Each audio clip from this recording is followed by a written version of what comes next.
Salut les amis, c'est The Prof d'Ortie. Alors bienvenue pour ce nouveau tuto qui va consister à découvrir l'univers de la serre de production. Alors ici on est dans une serre forcément qui est de plus grande envergure avec ce que vous pourrez avoir par la suite.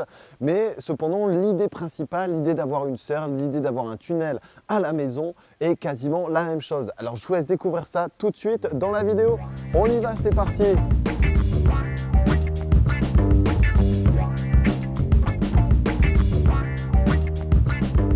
Alors, au final, une serre horticole, c'est tout simplement un habitat qui va permettre d'accueillir ici des végétaux. Donc là, on repère notamment en premier plan ici la prime vert. On va retrouver du pavot, encore de la prime vert. Enfin bref, ici, on est en période hivernale. Donc forcément, on va retrouver des plantes qui vont être plus ou moins adaptées à la saison avec un décalage qui va être de l'ordre de 2, 3, 4 mois pour avoir justement une avancée dans la saison. Forcément, comme c'est un abri à végétaux, au-dessus de nous, on va retrouver une sorte de toit qui va être transparent forcément puisqu'on doit faire rentrer à l'intérieur toute la lumière. Et ça, c'est l'objectif principal. Donc forcément, il faut avoir le maximum d'exposition, le maximum de panneaux transparents qui vont nous permettre justement à nos végétaux d'avoir le maximum de lumière pour éviter des problèmes physiologiques comme l'étiolement. Il existe forcément de nombreux types de serres, ça on verra ça tout à l'heure. Donc ici, l'idée principale, c'est de résumer ce que vous allez pouvoir faire à la maison. L'idée principale d'une serre va être de reconstituer un climat favorable, c'est-à-dire avoir des températures qui sont suffisantes, avoir le plus grand taux d'ensoleillement possible et forcément d'apporter les besoins en eau, les besoins en nutriments pour l'intégralité de nos cultures. Donc là ici, vous avez bien vu, on est sur des tablettes hors sol forcément parce que c'est de la production ici de plantes qui vont être soit en pot, soit en godet, enfin tout un tas de plantes différentes. Ensuite, vous allez avoir la possibilité de produire directement pleine terre. Et ça peut être le cas à la maison si vous avez des tunnels ou si vous avez des serres qui vont vous permettre justement de produire de la tomate, de produire des concombres, comme vous pouvez le voir dans toutes les vidéos que je vous présente au travers de la chaîne. Si vous voulez produire des plantes en toute saison, il va vous falloir investir dans différents matériaux et matériels forcément. Mais ici, je pense, et pour vous en tant que jardinier qui me regarde, je pense que l'intérêt n'est pas là. Donc il va falloir trouver toutes les méthodes alternatives justement pour à la fois concentrer la chaleur l'hiver, pour aussi dégager la chaleur en période estivale. Et donc vous allez devoir jouer sur des ouvrants qui sont juste au-dessus de moi, qui vont être gérés et ouvrir ou fermer en fonction de la température ou alors en fonction du taux d'ensoleillement. Juste au-dessus, je ne sais pas si on peut les voir, mais il y a des écrans d'ombrage qui vont nous permettre justement de réduire les températures ou alors de confiner la température à un moment donné. Donc là ici, on est en période hivernale, donc l'idée ça va être de fermer totalement les écrans d'ombrage pour pouvoir confiner la chaleur puisqu'ici dans une serre comme celle-ci, une grande serre de ce volume-là, on va devoir justement chauffer pour alimenter entre guillemets en chaleur les végétaux ici qui sont présents.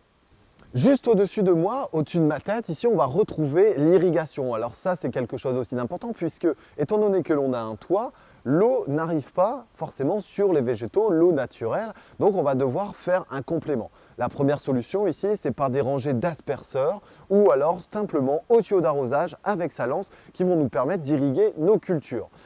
À la maison, forcément, ce type de système peut être réalisé, c'est absolument possible, mais je pense qu'à la maison, l'idée, ça va être de réduire l'eau, d'éviter de consommer trop d'eau. Donc on va utiliser des paillages qui vont nous permettre de limiter les apports en eau, mais qui vont faire aussi office de barrière anti-pousse pour les adventices et qui vont nous permettre justement d'avoir un sol qui est plutôt propice aux différentes cultures.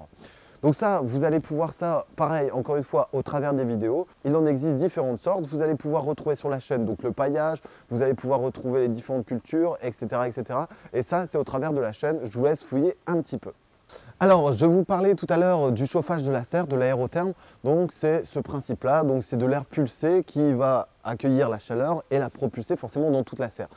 À votre échelle, c'est absolument impossible ou alors il faut trouver des dérives avec peut-être du compostage ou alors faire des couches chaudes au travers de vos cultures. Mais sinon, ce système-là ne serait pas rentable et ce n'est pas l'objectif ici dans la permaculture ou l'agroécologie. Donc là, ici, je vous conseille de, premièrement, voir au niveau de l'isolation de vos parois. Et ça, pareil, encore une fois, vous allez retrouver la serre bioclimatique qui est en lien directement dans la chaîne.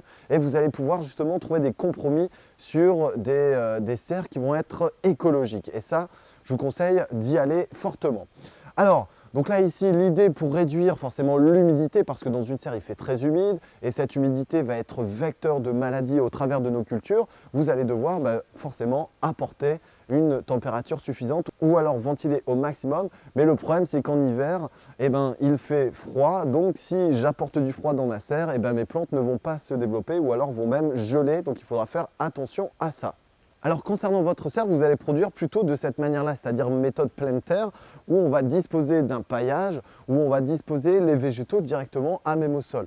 Donc forcément, vous aurez entrepris un amendement ou alors des fumures en conséquence afin d'avoir des végétaux qui vont se développer le plus rapidement possible et forcément capter le maximum de minéraux. Donc là ici c'est le cas pour les choux-fleurs, c'est le cas pour différentes laitues que vous voyez au premier plan. Et donc, on va devoir justement les entretenir, les arroser, désherber peut-être et vérifier qu'il n'y ait pas d'attaque de parasites ou alors de maladies. Et ça, c'est l'opération la plus délicate. Ensuite, au niveau densité, il faudra calculer également ce que vous allez prétendre. C'est-à-dire, on ne peut pas balancer dans une serre de 5 mètres carrés 40 pieds de tomates, des aubergines, des concombres, enfin tout cette chose-là. Il va falloir faire soit des rotations et aussi voir quel type de culture je souhaite faire. Si c'est plutôt de la culture en hauteur ou alors de la culture basse, vous allez pouvoir également mélanger les espèces pour pouvoir avoir différents légumes tout au long de la saison. Donc là ici, on est dans une serre pédagogique, on est dans une serre avec des lycéens. Donc l'idée principale ici, c'est de montrer les différents systèmes. Donc là, on a proposé différentes laitues que l'on a paillées à différentes densités principalement et on va essayer d'observer le stade en fonction de différents types de fumures. Je prends par exemple avec du compostage au tout début, la fumure biologique en deuxième, etc.